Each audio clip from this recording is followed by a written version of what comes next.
Jurnalis keliling, bikin berita bila suka, kalau tidak, bila terpaksa. Hahaha. Sahabat jurnalis keliling, sapi pesisir selatan dan itik bayang adalah potensi ternak Kabupaten Pesisir Selatan yang sampai sekarang diakui kemurnian plasma nufahnya. Sebelum berita kami lanjutkan, bagi yang belum subscribe, silakan subscribe, like, comment, and share channel YouTube Pauh TV ini agar kami tetap bersemangat berkabar untuk Nagari. Hahaha. Sapi pesisir dan itik bayang yang menjadi ikon peternakan Kabupaten Pesisir Selatan, maka pemerintah Kabupaten Pesisir Selatan sekarang sangat fokus untuk peningkatan produksi dan peningkatan nilai tambah dalam pengolahan hasil produk peternakan tersebut dengan memfasilitasi munculnya unit-unit pengolahan hasil ternak di pesisir selatan seperti yang disampaikan oleh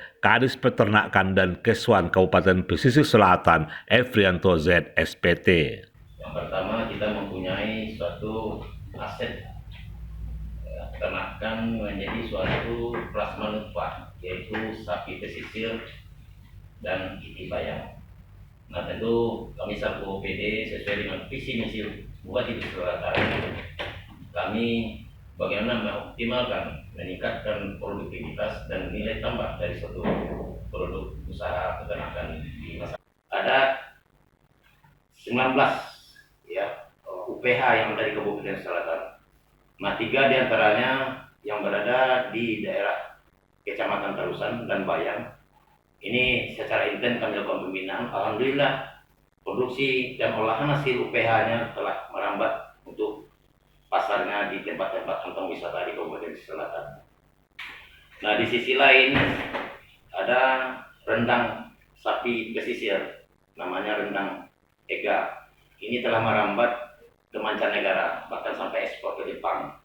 Nah, tentu ada hal-hal yang perlu sinergisitas dan kerjasama bagaimana peningkatan produksi ini menjadi suatu peningkatan yang menjadi suatu ikon spesial yang didukung dengan sarana-prasarana dan pasar yang lebih luas lagi. Tentu saya selaku Kepala Dinas Peternakan Kabupaten Selatan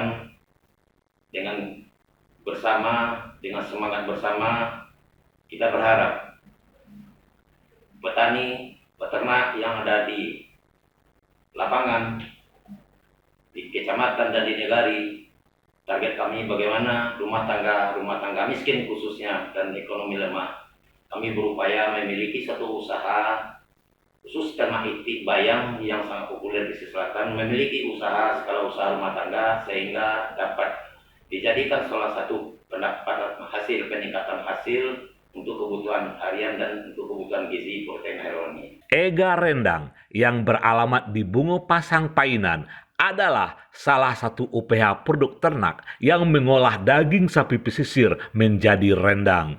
EGA, pemilik usaha EGA Rendang menyampaikan bahwa rendang yang dia bikin dagingnya berasal dari sapi pesisir karena kadar lemaknya sudah teruji sedikit, dimasak secara tradisional dengan menggunakan rempah-rempah segar dari pesisir selatan.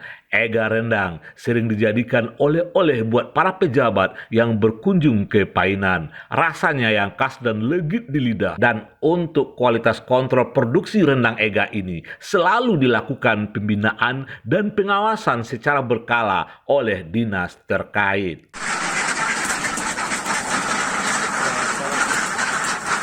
Selain UPH produk ternak daging pesisir, juga ada unit pengolahan hasil produk ternak berupa telur asin itik bayang, di antaranya yang ada di Bayang dan di Tarusan. Kelompok peternak itik bayang plasma nufah asli pesisir selatan ini diantaranya kelompok Kencana Agung yang beralamat di Lubu Anau, Nagari Sawah Laweh, Kecamatan Bayang. Tiap anggota kelompok duta Kencana ini minimal memelihara itik bayang sebanyak 250 ekor dan bahkan ada yang 700 ekor. Pembibitan mereka lakukan sendiri. Di samping untuk kebutuhan sendiri, ada juga yang dijual. Sedangkan telurnya umumnya mereka olah menjadi telur asin.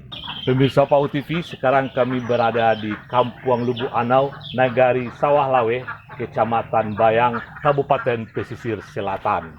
Di sini, di lokasi ini ada sebuah budidaya peternakan itik, tapi bukan sembarang itik, itik khas negeri mereka yang bernama itik bayang. Kami dapat ceritakan sedikit bahwasanya itik bayang ini sudah menjadi program pemerintah Provinsi Sumatera Barat, bagaimana plasma nufah, kemurnian dari itik bayang ini tetap terjaga. Dan hari ini di peternakan ini ada sekitar 700 itik petelur, dan hasil dari telur tersebut itu tidak mereka langsung jual, tapi diolah menjadi telur asin itik bayang, dan tentu saja rasanya berbeda dengan telur asin itik yang lain. Dan bersama kami hari ini ada Pak Kris sebagai pemilik dari peternakan ini, ada si Boy sebagai ketua kelompok, dan di samping kami juga ada Wali Nagari Sawah Laweh yang hadir, yang turut mengekspos, membina para kelompok dan peternak yang ada di sini, terutama itik bayang, untuk tetap bersemangat mempertahankan plasma nufah itik bayang ini dan juga menjadi nilai ekonomi yang lebih bagus. Kita minta pendapat dulu sama Pak Kris ini. Beliau badannya agak besar, mungkin karena energi protein telur itik bayang ini pengaruhnya. Ya, ini kenapa ini Pak Kris memilih usaha untuk beternak itik bayang, dan itu telurnya itu kenapa ada ide untuk mengolahnya menjadi telur asin? Ya, jadi pada intinya seperti ini, ya kan. Kita coba untuk sebenarnya kan kalau kita beternak itik, ya kan, habis itu terus langsung ya, telurnya nanti langsung kita jual, ya kan. Sementara itu hasilnya tidak maksimal, ya kan. Nah, kenapa tidak kita pikirkan langsung kita buat makanan olahan dari telur itu sendiri gitu, baik berupa telur asinnya ataupun nanti telur asin itu bisa berupa keripik telur asin yang akan rencana memang kami akan buat itu keripik telur asin. Sudah ada ide untuk itu? Udah, dan sudah kita coba kumpulkan bahan-bahannya, ya kan. Nah, kita mau produksi itu mungkin dalam waktu dekat lah. Sebagai kan ketua kelompok Kencana Agung peternak itik bayang. Kira-kira berapa orang anggota kelompok sih, Boy? Kalau sekarang sudah sampai 25 orang, Pak. Satu orang kelompok punya peternak atau gimana? Satu anggota kelompok masing-masing punya kandang dan ada yang turun langsung ke sawah. Produksi telur, Pak, maksimal itu satu hari itu bisa mencapai 3.000 butir telur. 3.000 butir? Dari seluruh anggota kelompok dari bawah kelompok Kencana Agung. Itu sehari itu bisa sampai 3.000. Iya. Jadi telur itu ada yang ditetaskan, kemudian dibesarkan, itu namanya pembibitan kan. Nanti ada yang kami itu juga menyediakan itu DOD sama itik yang udah umur 2,5 bulan sama 4 bulan dan itik yang siap bertelur. Juga ada bersama kami Wali Nagari Sawah Laweh, Pak Nasri A. Beliau ini badannya nggak berapa beda dengan Pak Kris ya. Mungkin karena pengaruh telur itik bayang juga. Pak Nasri A, bisa diceritakan umumnya kelompok masyarakat di sini itu yang menopang ekonominya apa saja? Apakah ternak itik ini menjadi sampingan atau bagaimana? Oh begini Pak, kalau sepanjang pantauan saya masalah ternak itik ini boleh dikatakan sampingan Pak. Kalau kerja pokoknya kalau kami di sini sebagian besar itu petani Pak. Petani. Sawah, padi sawah. Cuman kalau itik boleh dikatakan tambahan atau sampingan lah. Nah, tapi begini Pak, ya.